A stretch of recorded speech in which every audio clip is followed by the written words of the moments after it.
Well, you know, we were talking at the panel up there about how there's not a lot of comparative data between, you know, on the injury front. There is on one. It's one of the few places where there's a lot of comparative data, and it has to do with this issue of, is yoga the only thing you need to keep fit? The whole sports establishment, when yogis started saying you get incredible cardio benefits, there's all kinds of aerobic stuff, the scientific sports establishment said, oh yeah, let's look at that scientifically. So they did 3 great studies, one in Texas, one at the University of Wisconsin, and one in New York. You know, and 1, 2, 3 studies said, yeah, fast styles of yoga can get your heart going. You can get some cardio, but not enough to meet the minimal requirements for that all the public health officials want. You know, if they were going to do one thing, get the cardio, so you get those, you know, incredible benefits. And yoga does other stuff. Yoga does other stuff wonderfully. The book goes through all the known benefits, the hidden benefits. Creativity zips up your sex life, does all kinds of great things. But cardio, sorry. So what do you think about my question earlier on? It wasn't really a question. Yes. It was about, you know, looking what you've done is created this debate and created a debate around the future of yoga in terms of how it fits into research and science, quantifying. I'm naively optimistic, right? Because I mean, everybody thinks yoga's old, yoga is more or less perfect.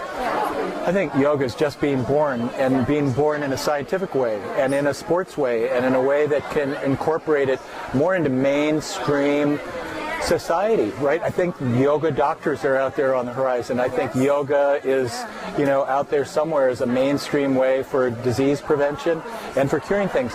And also, I'm sorry, the whole planet is aging. Everybody's getting much older, right? The gray wave, the gray tsunami. What is getting old? You lose your flexibility, you know, you get stiff, you lose your sense of balance, you lose your mental edge. Yoga addresses all of that stuff. Why not get flexible, get, you know, regain that sense of balance? You know, people, how many old people fall, injure themselves, get an infection in the hospital and die, right? Yoga, I mean, it's all simple. Some of that is addressed empirically, not enough. The science studies are coming, and I think once the strong science is there to show the benefits, then I think it's going to catch like wildfire because it's so natural. So you started following us on Twitter. I did? In about November last year. I may have done that. I may have done that rash thing. And you did that because you were curious about what we were doing. You were part of your research was to see who's doing what out there. Yes. I wanted to try to learn more about the contemporary, you know, yoga community and what's going on. So what do you know of us now? Not that much. Okay, but what do you think about what we're doing? I have, you know, anybody who's going to combine the words science and yoga and sports, I like. So, right? Because it just seems like it's, you know, it's trying to, you know, help yoga move forward in a scientific way. Yeah. Is that a wrong impression? No. And I think also the fact that you have very kindly agreed to have, you know, your book, The Science of Yoga, Risks and Rewards, into our curriculum will help to continue this ongoing debate and discussion about where it's going to fit, and also the educational perspective, being responsible, encouraging people who are practitioners to be more aware learn. That's the bottom line in my book, you know. Yeah.